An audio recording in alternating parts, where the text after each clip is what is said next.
Good morning friends. Dividend policy એટલે કે dividend નીતિમાં આપણે વોલ્ટર મોડલનો પહેલો સમજોઈએ કે જો કંપનીની કમાણી 8 હોય, એ કંપનીમાં રોકાણ પર વળતરનો દર 15% હોય, બી કંપનીમાં 5% હોય અને સી કંપનીમાં 10% હોય અને ત્રણેય કંપનીનો મૂડી પડતરનો દર 10% હોય તો નીચેના સંજોગોમાં વોલ્ટર મોડલ દ્વારા ત્રણેય કંપનીના શેરનો બજાર ભાવ શોધો. એટલે એ જોઈએ આપણને કમાણીનો દર આપેલો છે. એ કંપનીમાં રોકાણનો વળતર પર દર કેટલો છે? 15%. બી કંપનીમાં 5% અને સી કંપનીમાં 10% હોય તો ત્રણેય કંપનીનો મૂડી પડતરનો દર તો 10 જ છે, પરંતુ રોકાણનો વળતરનો દર અલગ અલગ છે. તો નીચેના સંજોગોમાં વોલ્ટરના મોડલ દ્વારા ત્રણેય કંપનીનો બજાર ભાવ શોધો. એટલે કે જો ડિવિડન્ડ ચૂકવણીનો ગુણોત્તર દર 0% હોય, એટલે કે જે શેર દીઠ ડિવિડન્ડ હોય એ 0% હોય, પછી 25% હોય, પછી ચૂકવણીનો ગુણોત્તર 50% હોય, 75% હોય અને 100% હોય, એનો સમ આપણે ગણવાનો છે. તો ફર્સ્ટ લખીએ કે જો પહેલું આપણે કયું લખવાનું છે? જો ડિવિડન્ડ દર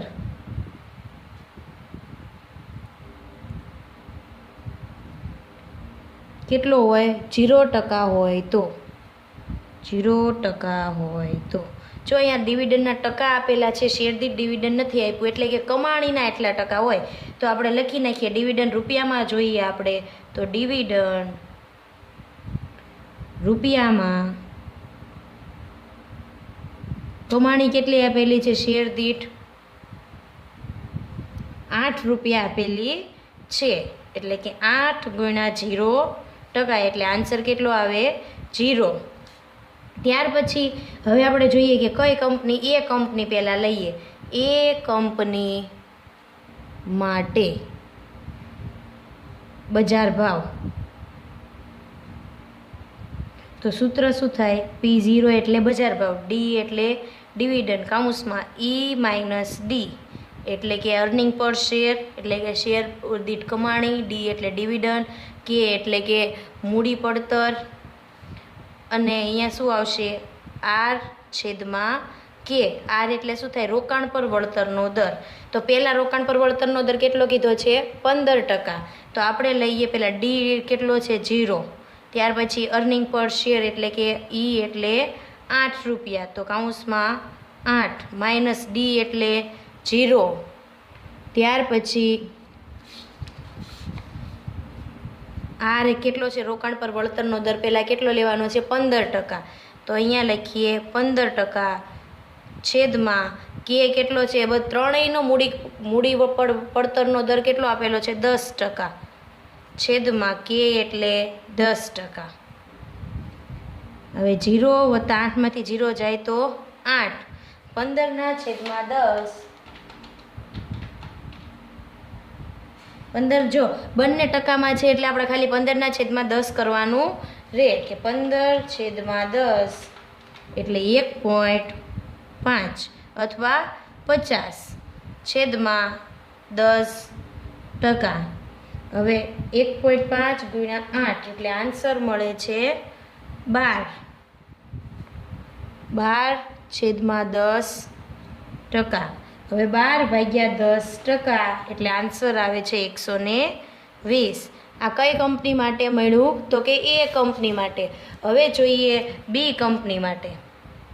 ક્યારનું આપણે વાત કરીએ છીએ કે જો ડિવિડન્ડનો દર 0 હોય તો એ કંપની માટે બજાર ભાવ કેટલો છે? 120. હવે બી કંપની માટે બજાર ભાવ, તો ફરીવાર સૂત્ર મૂકીએ. P0 is equal to D plus E minus D R upon K છેદમાં કે. હવે ડી એટલે શેર દીઠ ડિવિડન્ડ તો 0 જ છે બધા માટે. પછી ઈ અર્નિંગ પર શેર 8, ડી 0. પછી આર બી કંપની માટે આર કેટલો છે?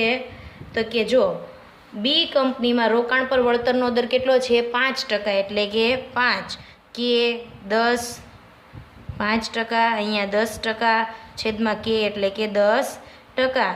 તો 0 વત્તા 8, 5/10 એટલે કે 0.5, છેદમાં 10%. એટલે કે 8 ગુણ્યા 4 0.5 એટલે આન્સર મળે છે 4/10%. 4/10% કરીએ એટલે આપણને જવાબ મળશે 40 રૂપિયા. હવે સી કંપની માટે જોઈએ. સી કંપની માટે બજાર ભાવ, તો એમાં ફર્સ્ટ જો સૂત્ર મૂકવાનું D plus E minus D into R upon કે.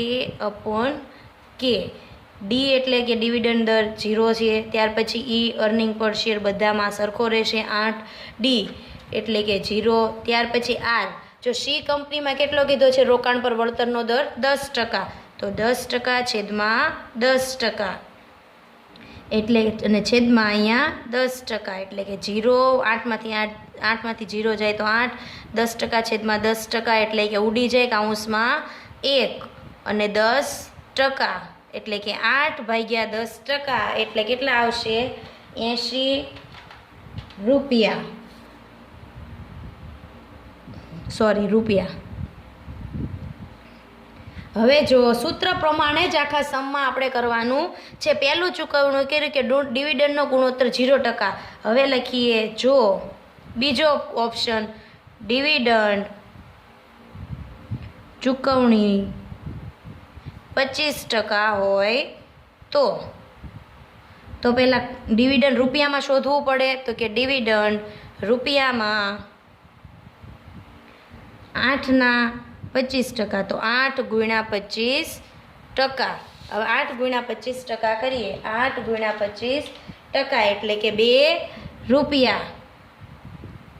હવે શેર દીઠ ડિવિડન્ડ કેટલું મૂકવાનું છે 2. એ કંપની માટે સૂત્ર મૂકીએ P0 = D + E - D * R / K.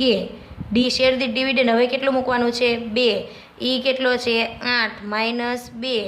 R કેટલો છે હવે એ કંપની માટે રોકાણ પર વળતરનો દર 15%. કે કેટલો છે તો કે 10%. એ બધામાં સરખો જ રહેશે અને છેદમાં કે એટલે શું થાય કે મૂડી પડતરનો દર. પછી આર એટલે રોકાણ પર વળતરનો દર. ડી એટલે કે શેર દીઠ ડિવિડન્ડ અને ઈ એટલે કે કમાણી અર્નિંગ પર શેર દીઠ કમાણી કેટલી છે. હવે જો 2 વત્તા 8માંથી 2 જાય તો 6 કૌંસમાં 15/10 એટલે કે 1.5/10%. તો 6 ગુણ્યા 1.5 વત્તા 2/10%, એટલે આપણને શેર દીઠ ભાવ મળશે 110 રૂપિયા. હવે બી કંપની માટે ફરીવાર સૂત્ર P0 = D + E - D / K R/K. હવે જો ડી એટલે કે શેર દીઠ ડિવિડન્ડ 2 + 8 - 2.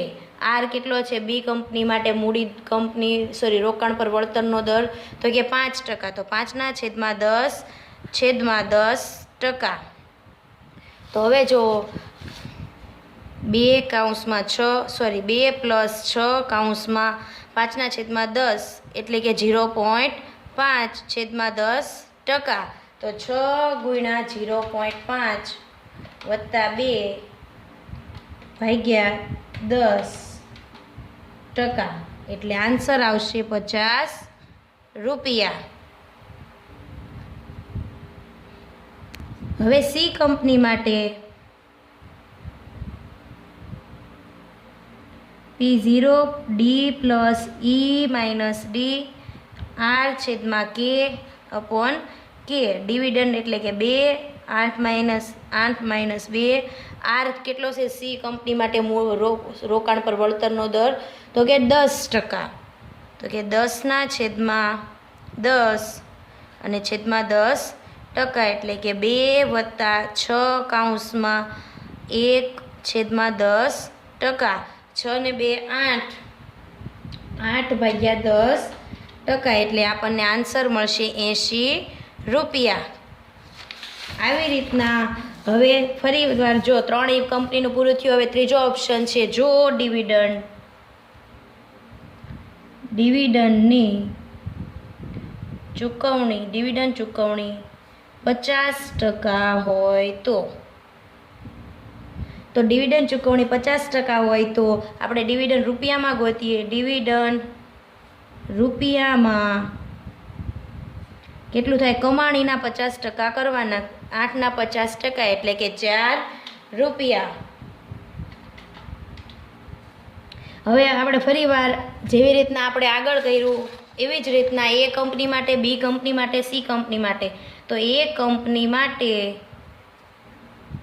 સૂત્ર મૂકીએ P0 = D + E - D multiplication R/K/K.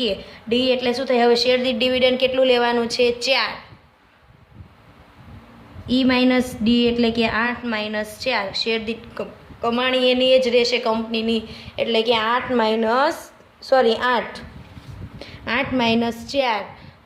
R એટલે કે કેટલા છે? એ કંપનીના રોકાણ પર વળતરનો દર 15%. તો અહીંયા લખી નાખીએ 15 / K એટલે કે 10%. K એટલે છેદમાં 10%. 4 + 4 કૌંસમાં 1.5 છેદમાં 10% એટલે કે 4 × 1.5 + 4 છેદમાં 10% એટલે કે આન્સર આવશે 100 રૂપિયા. ત્યાર પછી બી કંપની માટે P0 = D + E - D R/K/K. R એટલે કે રોકાણ પર વળતરનો દર, કે એટલે કે મૂડી પડતરનો દર. તો ડી છે શેર દીઠ ડિવિડન્ડ હવે 4, E એટલે કે 8 - 4, આર એટલે કે રોકાણ પર બી કંપનીમાં કેટલો છે? 5%. તો 5/10 અને છેદમાં 10%. તો 4 + 4 કૌંસમાં 0.5 છેદમાં 10%. આન્સર આવશે 0.5 × 4 + 4/10%. આન્સર આવશે 60 રૂપિયા. ત્યાર પછી સી કંપની માટે P0 = D + E - D R/K/K. D એટલે શું થાય? 4. E એટલે કે 8, D એટલે 4. આર એટલે સી કંપની માટે કેટલો છે? 10% રોકાણ પર વળતર છે, છેદમાં 10%. એટલે કે 4 + 4 કૌંસમાં 1 છેદમાં 10% એટલે કે 8/10%. આન્સર આવશે 80 રૂપિયા. હવે ચોથું જુઓ કે જો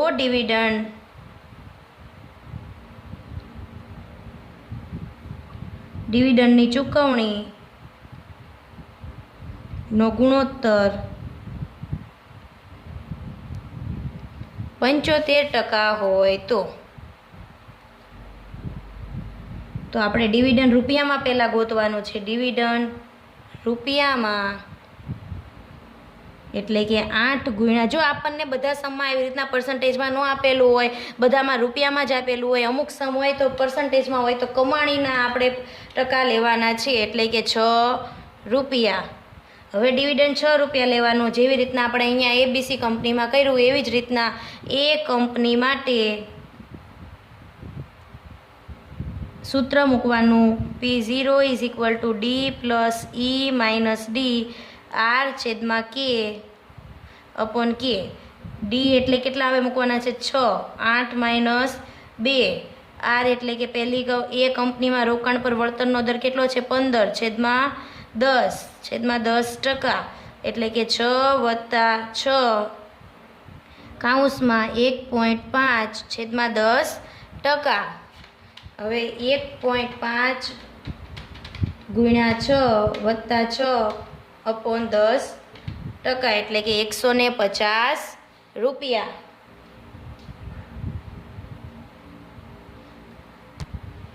હવે બી કંપની માટે લખી નાખીએ, બી કંપની માટે P0 is equal to D. હવે બી કંપની માટે લખી નાખીએ, બી કંપની માટે P0 is equal to D plus E minus D into R upon K. D એટલે શેર દીઠ ડિવિડન્ડ. હવે કેટલું લેવાનું છે? 6. શેર દીઠ કમાણી 8 માઇનસ 6. આર એટલે બી કંપની માટે રોકાણ પર વળતરનો દર છે 5/10%. ઉપર પણ ટકા છે એટલે ટકા છેદમાં 10%. 6 વત્તા 8માંથી 6 જાય તો 2, 5/10 એટલે કે 0.5/10%. આન્સર આવશે 2 ગુણ્યા 0.5 વત્તા 6/10%, 70 રૂપિયા. જો એ કંપની માટે આપણે શું કે એ કંપનીમાં આપણે અહીંયા કેટલા આવે કે 8 માઇનસ 2ની જગ્યાએ 6 આવે એટલે કે 8માંથી 6 જાય તો 2 ને 2 ગુણ્યા 1.5 વત્તા 6 એટલે કે 9, અહીંયા 90 રૂપિયા આવશે. આપણે ભૂલથી અહીંયા ડિવિડન્ડ 2 લખી નાખ્યું તો 6 રૂપિયા લખવાનું હોય. હવે સી કંપની માટે એવી જ રીતના P0 is equal to D plus E minus D R upon K છેદમાં કે. તો ડી એટલે કે શેર દીઠ ડિવિડન્ડ 6, 8 માઇનસ 6. સી કંપનીનો રોકાણ પર વળતરનો દર 10% એટલે કે 10/10 અપોન 10% એટલે કે 6 વત્તા 8માંથી 6 જાય તો 2 કૌંસમાં 1/10%. 6 ને 2 8, 8/10% એટલે કે 80 રૂપિયા. ત્યાર પછી હવે છેલ્લું જુઓ કે જો ડિવિડન્ડ 100% ચૂકવવાનું હોય તો ડિવિડન્ડ રૂપિયામાં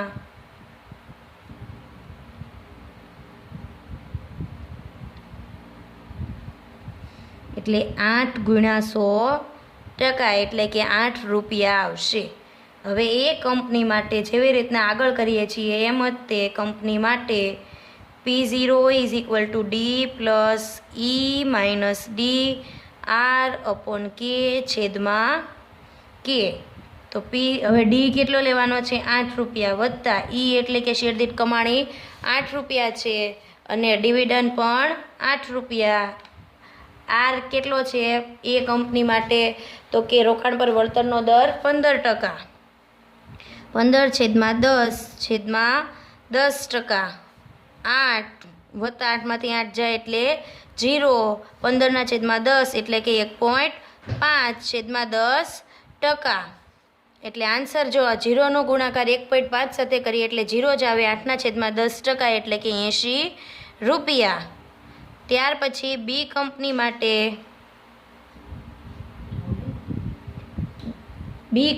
માટે P0 is equal to D વત્તા ઈ minus D R upon K છેદમાં કે. તો ડિવિડન્ડ કેટલું છે? 8 વત્તા 8માંથી 8 અને બી કંપનીનો વળતરનો દર કેટલો છે? 5/10/10. જો આ સમમાં આપણને શું ચેન્જ કરે છે તો કે ડિવિડન્ડ રૂપિયા અને આર છે એ અલગ અલગ છે. ઘણા સમમાં મૂડી પર વળતર એટલે કે કે અલગ અલગ આપેલો હોય તો આપણે કે અલગ અલગ મૂકીને સમ ગણવાનો છે. 8 વત્તા 8માંથી 8 જાય એટલે 0 અને 0.5 ગુણ્યા 10 એટલે કે 10% એટલે 80 રૂપિયા આન્સર આવશે. હવે જો સી કંપની માટે પણ આપણે આવી જ રીતના સૂત્ર મૂકીને કરીએ એટલે આન્સર એમાં પણ 80 રૂપિયા આવે કેમ કે 8માંથી 8 જાય એટલે 0 મળે અને 0થી ગુણાકાર જેની હારે કરીએ એની હારે 0 થઈ જાય 8/10% એટલે સી કંપનીના પણ 80 રૂપિયા આન્સર આવશે. અહીંયા સમ પૂરો.